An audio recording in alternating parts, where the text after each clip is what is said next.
आपका हमारे चैनल पर। मैं हूं आपके साथ शिप्रा सैनी। उत्तर प्रदेश में जनसंख्या नियंत्रण नीति पर सियासी बवाल शुरू हो चुका है। जनसंख्या नीति पर अब दारुल उलूम देवबंद ने सवाल उठाए हैं। योगी सरकार के इस फैसले को उन्होंने ह्यूमन राइट्स के खिलाफ बताया है। इतना ही नहीं, बसपा सुप्रीमो मायावती ने भी जनसंख्या नियंत्रण की नीति पर सवाल खड़े करते हुए उन्होंने कहा है कि यह नीति सिर्फ चुनावी स्वार्थ के लिए है।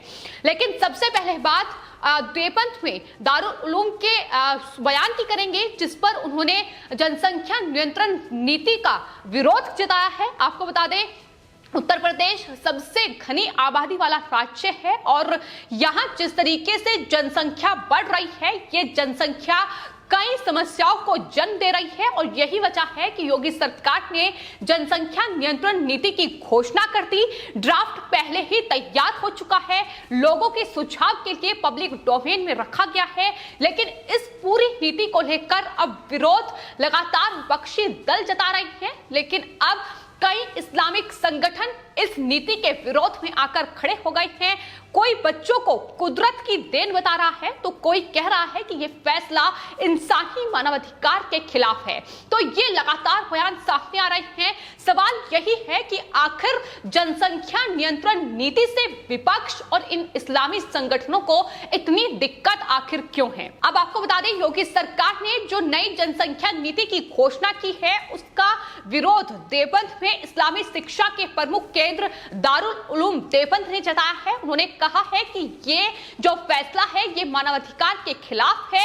इतना ही नहीं, दारुल उलूम देवबंद के मोहतमीम मुफ्ती अबुल कासिम नोमानी ने उत्तर प्रदेश सरकार की नई जनसंख्या नीति पर यह कहा है कि ये नई नीति हर एक समाज के खिलाफ है और चूंकि सरकार की ओर से जनसंख्या नियंत्रण के लिए जो ड्राफ्ट तैयार किया गया है, कानून के लिए जो ड्राफ्ट पब्लिक डोमेन में रखा गया है, उसमें साफ तौर पर इस बात का जिक्र किया गया है कि दरअसल अगर किसी के 2 से ज्यादा बच्चे होंगे तो उन्हें सरकारी सुविधाओं से वंचित रखा जाएगा। उन्हें तमाम जो सुविधाएं हैं उसमें कटौती की जाएगी। इतना ही नहीं, सरकारी नौकरी से लेकर वो चुनाव भी नहीं लड़ पाएंगे, इसकी भी उसमें जिक्र किया गया है। और यही वजह है कि नोमानी ने सरकार पर सवाल उठाते हुए ये कहा है कि 2 से ज्यादा बच्चे पैदा होने पर किसी को सुविधाओं से वंचित कर दिया जाना कौन सी नीति है, ये सवाल उनकी तरफ से उठाया गया है।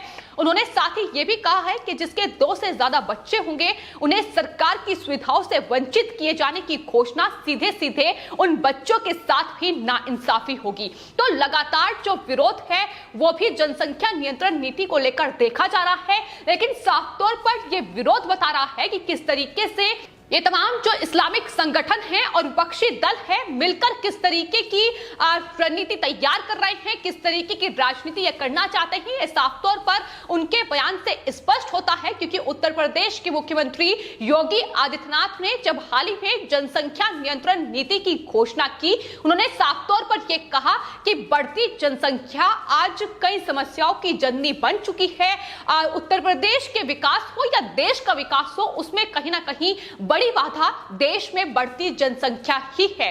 शिक्षा का स्तर हो या फिर स्वास्थ्य सेवाओं का स्तर हो, अगर उसमें कहीं ना कहीं कोई कमी है तो उसकी भी एक बड़ी समस्या बढ़ती जनसंख्या ही है। क्योंकि उत्तर प्रदेश की अगर बात की जाए तो सबसे ज्यादा आबादी वाला राज्य उत्तर प्रदेश है। ऐसे में यहाँ की जो जनसंख्या है वो कई समस्याओं को जन्म दे रही है। शिक्षा उतनी बेहतर नहीं हो पा रही है जाहिर तौर पर, और यहाँ तक कि स्वास्थ्य सेवाएं जिन्हें बेहतर करने की कोशिश लगातार उत्तर प्रदेश के मुख्यमंत्री कर रहे हैं, वो उसमें कहीं ना कहीं रोड़ा ये बढ़ती जनसंख्या ही बन रही है। और यही वजह है कि योगी सरकार ने ये बड़ा फैसला लिया है। जनसंख्या नियंत्रण कानून के लिए जो ड्राफ्ट है, मसौदा है, वो पूरी तरीके से तैयार कर लिया गया है और पब्लिक डोमेन में रखा गया है। लोगों से सुझाव मांगे गए हैं कि आखिर क्या कुछ आपत्ति किन लोगों को इस पर है, क्या कुछ सुझाव लोग देना चाहते हैं, उन तमाम चीजों पर गौर किया जाएगा। लेकिन ये तमाम इस्लामिक संगठन हैं जो लगातार इसके विरोध में आकर खड़े हो रहे हैं। कोई बच्चे कुदरत की देन है इसका बखान कर रहा है तो कोई मानवाधिकार का उल्लंघन किया गया है, इसको लेकर लगातार इस जनसंख्या नियंत्रण नीति को लेकर विरोध जता रहा है, जो अपने आप में कई सवाल खड़े करता है कि आखिर जिस तरीके से सरकार ने फैसला लिया है 2 बच्चों की नीति जो है वो लोग अपनाएं, परिवार नियोजन की जो नीति है वो लोग अपनाएं, इसको लेकर लगातार कोशिश की जा रही है। लेकिन जाहिर तौर पर जिस तरीके से तमाम बयान सामने आए हैं, यहां तक कि उत्तर प्रदेश सरकार में अल्पसंख्यक जो मंत्री हैं मोहसिन रजा, उन्होंने भी साफ तौर पर इस बात का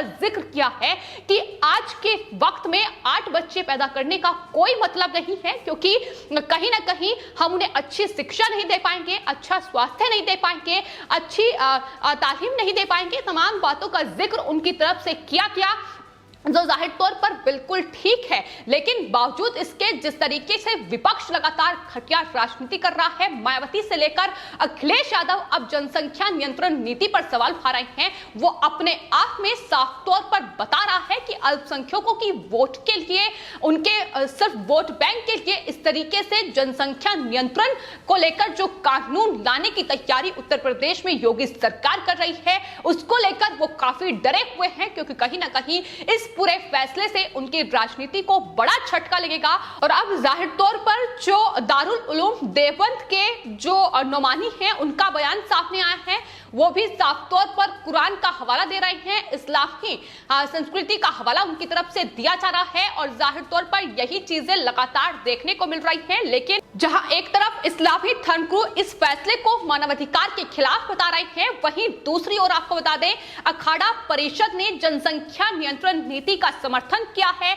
अखाड़ा परिषद के अध्यक्ष महंत नरेंद्र गिरी ने अब कहीं ना कहीं इस्लामी धर्मगुरुओं को इस बात का जवाब दिया है। उन्होंने कहा है कि जनसंख्या विस्फोट रोकने के लिए बड़े कदम उठाना बेहद जरूरी है। इतना ही नहीं, जो मुस्लिम धर्मगुरु इस पर सवाल उठा रहे हैं, उन्हें भी कहीं ना कहीं ये सबक सिखाने की कोशिश की है कि इस जनसंख्या नियंत्रण नीति को अपनाएं और जाहिर तौर पर मुस्लिम समाज को भी जागरूक करें। ये तमाम जो धर्मगुरु हैं, इनकी जिम्मेदारी बनती है कि ये मुस्लिम समाज को भी जनसंख्या नियंत्रण नीति अपनाने पर जागरूक करें। ये साफ तौर पर अखाड़ा परिषद के अध्यक्ष की ओर से कहा गया है।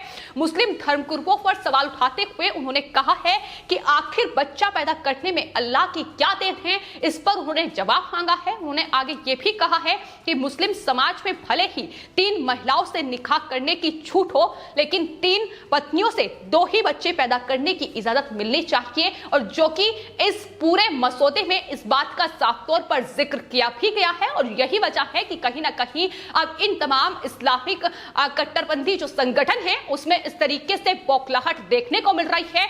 ना सिर्फ आपको बता दें ये तमाम इस्लामिक कट्टरपंथी संगठन आकर इस जनसंख्या नियंत्रण नीति का विरोध कर रहे हैं, बल्कि बसपा सुप्रीमो मायावती ने भी सरकार के इस फैसले का विरोध किया है और कहा है कि चुनावी स्वार्थ के लिए इस नीति की घोषणा की गई है। तो मायावती लगातार जिस तरीके की बयानबाजी कर रही है, अगर उत्तर प्रदेश में आतंकियों पर एक्शन किया जाता है तो उसमें भी उन्हें चुनावी प्रोपेगेंडा नजर आता है। और अब अगर जनसंख्या को नियंत्रण करने का यह फैसला उत्तर प्रदेश की सरकार ने लिया है, तो उसमें भी वो कह रही हैं कि दरअसल चुनावों के मद्देनजर ये तमाम फैसले लिए जा रहे हैं। लेकिन सच्चाई ये है कि बीती सरकार ने इस पर कोई फैसला नहीं किया, फिर चाहे उत्तर प्रदेश में मायावती की सरकार रही हो या फिर अखिलेश यादव की सरकार रही हो। अगर जनसंख्या नियंत्रण को लेकर किसी ने विचार किया है तो वो है उत्तर प्रदेश में योगी आदित्यनाथ की सरकार, जिन्होंने आखिरकार इस जनसंख्या नियंत्रण नीति पर मसौदा तैयार किया है,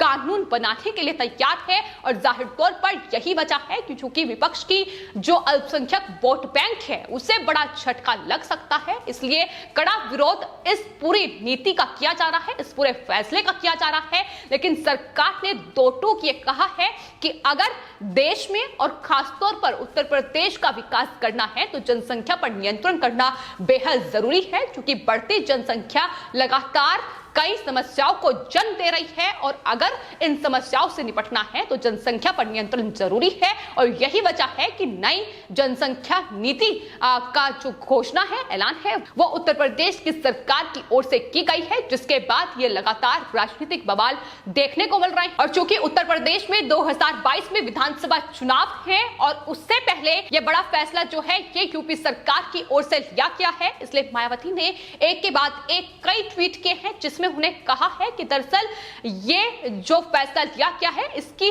टाइमिंग पर उन्हें संदेह है। इस पर सवाल उनकी तरफ से खड़ा किया गया है। और इतना ही नहीं, उन्होंने एक ट्वीट में यह भी लिखा है कि जनसंख्या नियंत्रण को लेकर यूपी सरकार थोड़ी भी गंभीर होती तो ये काम सरकार को तभी शुरू कर देना चाहिए था जब उनकी सरकार बनी थी, और इस बारे में लोगों में जागरूकता पैदा करनी होगी। वहां विधानसभा चुनाव के समय इसके नतीजे भी मिल सकते हैं, ये भी मायावती की ओर से कहा गया है। तो तमाम जो विपक्षी दल हैं, अखिलेश यादव हो, मायावती हो या फिर कांग्रेस पार्टी हो, उन्हें अपना डर जो है उनका साफ तौर पर बयानों में झलक रहा है, क्योंकि उत्तर प्रदेश में जो उत्तर प्रदेश के मुख्यमंत्री कार्य कर रहे हैं, जिस तरीके का नेतृत्व कर रहे हैं, जिस तरीके से उत्तर प्रदेश में कानून व्यवस्था से लेकर तमाम बड़े फैसले लव जिहाद को लेकर हो या फिर जिस तरीके से धर्मांतरण को लेकर फैसले किए गए, ये तमाम बड़े फैसले हैं जो विपक्ष को लगातार चुभ रहे हैं और विपक्ष के सामने कोई विकल्प नहीं बचा है। इसलिए बौखलाहट इस तरीके से लगातार उनकी देखने को मिल रही है। फिलहाल आपकी इस पूरे मामले पर क्या राय है, हमें कॉमेंट बॉक्स में जरूर लिखें और चैनल को सब्सक्राइब करें। धन्यवाद।